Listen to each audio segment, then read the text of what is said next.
जय जगन्नाथ सुप्रभात ओडिशा। आज हेउची 1 फेब्रुआरी गुरुवार।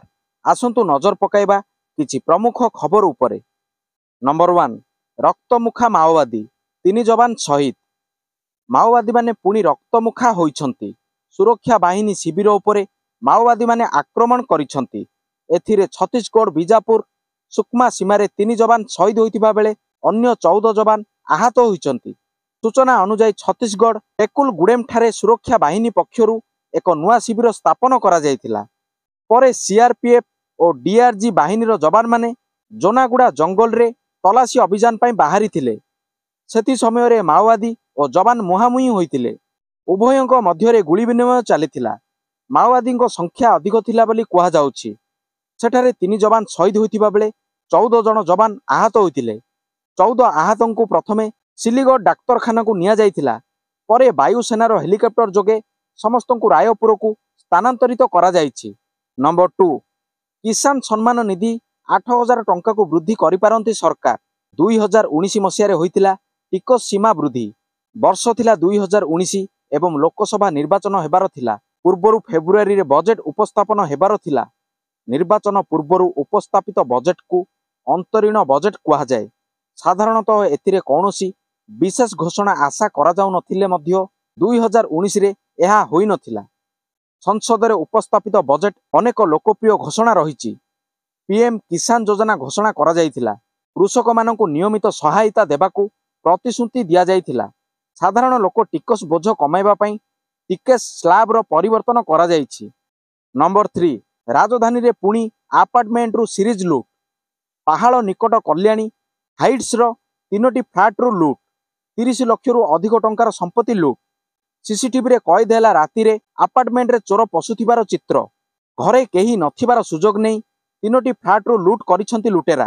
गोटे फ्लैट रु 6 मुदी 10 सुना चेन 8टी सुना लकेट 15000 टंका लुटी नैछंती लुटेरा। 3टी फ्लैट रु 30 लाख रु अधिक टंकार सुना गहना लूट। घटना स्थल रे पहाड़ थाना पुलिस पहुंची तदंत आरंभ करिछि। नंबर 4 पश्चिमबंग गस्त बेले राहुल गांधी को कार उपरे आक्रमण भांगिला विंड स्क्रीन। कांग्रेस सांसद राहुल गांधी बुधवार भारत जोड़ो न्याय यात्रार पश्चिमबंग पर्याय रे जाउथिबा बेले तांको गाड़ी उपरे आक्रमण होइछि। केतेक दुर्बृत्त राहुल गांधी बसिथिबा कार उपरे टार्गेट करी एहार विंड स्क्रीन को भांगी देथिबा दल अभियोग करिछि। कांग्रेस नेता तथा पश्चिमबंग कांग्रेस मुख्य अधीर रंजन चौधरी को कहिबा अनुसार गतकाली सकाळे बिहार रु बाहरी राज्यर मालदा जिले में एही यात्रा प्रवेश करिबा परे एही घटना घटिछि। एही आक्रमण रे गाड़ीर पछ झरका काच भांगी जाइछि। तेबे एही आक्रमण घटना रे राहुल गांधी निजे सुरक्षित अछंती। नंबर 5 जूनियर टीचर नियुक्ति अनियमितता मामला राय संरक्षित रखिले हाईकोर्ट। तेबे नियुक्ति प्रक्रिया उपरे लागिथिबा अंतरीण रहितादेश बलवत्तर रहिछि।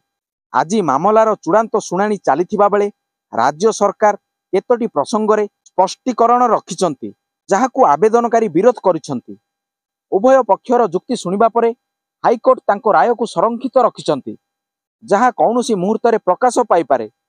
नंबर 6 पाकिस्तान रो पूर्वतन प्रधानमंत्री इमरान खान को पुणी थरे बड़ झटका।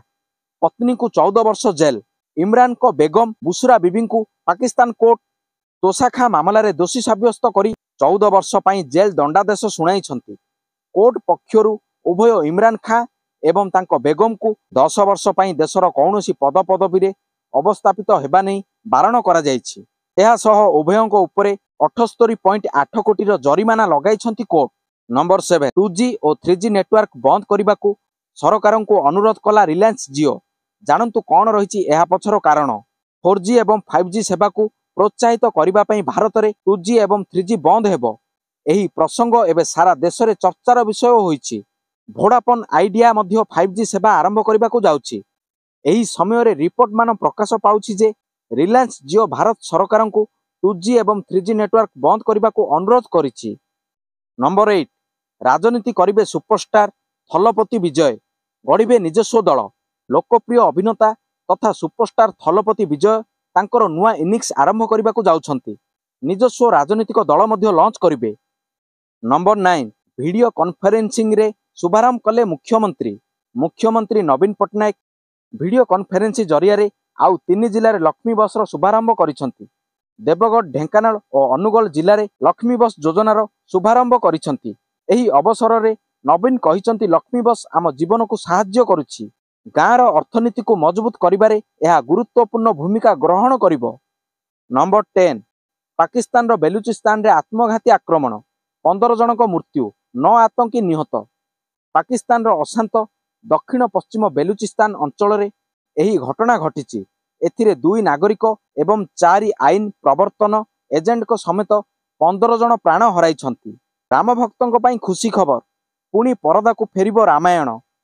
ହିନ୍ଦୁମାନଙ୍କ ଆରାଧ୍ୟ ଦେବତା ଶ୍ରୀରାମଙ୍କ ଉପରେ ଆଧାରିତ ରାମାନନ୍ଦ ସାଗରଙ୍କ ଟେଲିଭିଜନ ଶୋ ରାମାୟଣର ଲୋକପ୍ରିୟତା ଖୁବ୍ ରହିଛି। ରାମାୟଣକୁ ଆଜି ବି ଲୋକମାନେ ସେତିକି ଭଲ ପାଇବା ଦିଅନ୍ତି ଯେତିକି 80 ଦଶକରେ ଦେଉଥିଲେ। ଜ୍ଞାନବାପୀ ମସଜିଦ ମାମଲାରେ ଆସିଲା ବଡ଼ ନିଷ୍ପତ୍ତି। ହିନ୍ଦୁ ପକ୍ଷକୁ ମିଳିଲା ପୂଜାର ଅନୁମତି। ଆଗାମୀ 6 ତାରିଖରେ ଓଡ଼ିଶାରେ ପହଞ୍ଚିବେ ରାହୁଲ। 200 କିଲୋମିଟର କରିବେ ପଦଯାତ୍ରା। ଓଡ଼ିଶାରେ ପହଞ୍ଚିବେ ବରିଷ୍ଠ କଂଗ୍ରେସ ନେତା ରାହୁଲ ଗାନ୍ଧୀ। ଏନେଇ ପିସିସି ସଭାପତି ଶରତ ପଟ୍ଟନାୟକ ଓ ଭାରତ ଯୋଡ ନ୍ୟାୟ ଯାତ୍ରାର ଓଡ଼ିଶା ଅଧ୍ୟକ୍ଷ ସନ୍ତୋଷ ସିଂ ସାଲୁଜା ସୂଚନା ଦେଇଛନ୍ତି। ବିମାନରେ ଯିବାବେଳେ ଅସୁସ୍ଥ ହୋଇପଡ଼ିଲେ ମୟଙ୍କ ଅଗ୍ରୱାଲ। ଅଗ୍ରତାଲରୁ ସୁରତ ଯିବାବେଳେ ଟିମ୍ ଇଣ୍ଡିଆ ତଥା କର୍ଣ୍ଣାଟକ ରାଜ୍ୟର କ୍ରିକେଟର ମୟଙ୍କ ଅଗ୍ରୱାଲ ଗୁରୁତର ଅସୁସ୍ଥ ହୋଇପଡ଼ିଥିବାରୁ ତାଙ୍କୁ ସ୍ଥାନୀୟ ଡାକ୍ତରଖାନାରେ ଆଇସିୟୁରେ ଭର୍ତ୍ତି କରାଯାଇଥିବା କଥା ୱିଅନ୍ ରିପୋର୍ଟ କରିଛି। ରେବନ୍ତ କଲେ ଘୋଷଣା, ଏହି ରାଜ୍ୟରୁ ଲଢ଼ିବେ ସୋନିଆ ପ୍ରିୟଙ୍କା। 2024 ସାଧାରଣ ନିର୍ବାଚନ ପୂର୍ବରୁ ତେଲେଙ୍ଗାନା ମୁଖ୍ୟମନ୍ତ୍ରୀ ରେବନ୍ତ ରେଡ୍ଡୀଙ୍କ ବଡ଼ ଖୁଲାସା। ସୋନିଆ ଗାନ୍ଧୀ ଓ ପ୍ରିୟଙ୍କା ଗାନ୍ଧୀଙ୍କ ନିର୍ବାଚନ ଲଢ଼ିବାକୁ ନେଇ ବଡ଼ ଖୁଲାସା କରିଛନ୍ତି ରେବନ୍ତ ରେଡ୍ଡୀ। ରେବନ୍ତ କହିଛନ୍ତି, ଆସନ୍ତା ନିର୍ବାଚନରେ ସୋନିଆ ଗାନ୍ଧୀ ଓ ପ୍ରିୟଙ୍କା ଗାନ୍ଧୀ ନିର୍ବାଚନ ଲଢ଼ିବେ। ସୋନିଆ ଗାନ୍ଧୀ ତେଲେଙ୍ଗାନାରୁ ନିର୍ବାଚନ ଲଢ଼ିବାକୁ ଥିବାବେଳେ ପ୍ରିୟଙ୍କା ଗାନ୍ଧୀ ରାୟବରେଲୀରୁ ନିର୍ବାଚନ ଲଢ଼ିବେ ବୋଲି ସିଧା ସିଧା କହିଛନ୍ତି ରେବନ୍ତ। ପ୍ରେସ୍ ମିଟ୍ ଯୋଗେ ରେବନ୍ତ ରେଡ୍ଡୀ ଏହି ସୂଚନା ଦେବା ସହ ଗଣମାଧ୍ୟମ ଆଗରେ ଆହୁରି କିଛି କହିଥିବା ଶୁଣିବାକୁ ମିଳିଛି। ଗତ ଡିସେମ୍ବର 7 ତାରିଖରେ ତେଲେଙ୍ଗାନା ମୁଖ୍ୟମନ୍ତ୍ରୀ ଭାବେ ଶପଥ ନେଇଥିଲେ ରେବନ୍ତ ରେଡ୍ଡୀ। ହେଲେ ରେବନ୍ତଙ୍କର ମୁଖ୍ୟମନ୍ତ୍ରୀ ପଦ ପାଇଁ ଯାତ୍ରା ଏତେ ସହଜ ନଥିଲା। ତେଲେଙ୍ଗାନାରେ ଏହି ରାଜନୈତିକ ପଟ୍ଟ ପରିବର୍ତ୍ତନରେ ରେବନ୍ତ ରେଡ୍ଡୀଙ୍କର ମୁଖ୍ୟ ଭୂମିକା ରହିଥିଲା। ତେଲେଙ୍ଗାନା କଂଗ୍ରେସ ମୁଖ୍ୟ ଭାବରେ ରେବନ୍ତ ରେଡ୍ଡୀଙ୍କ କାର୍ଯ୍ୟଶୈଳୀ ଦଳକୁ ସୁଦୃଢ଼ କରିଥିଲା।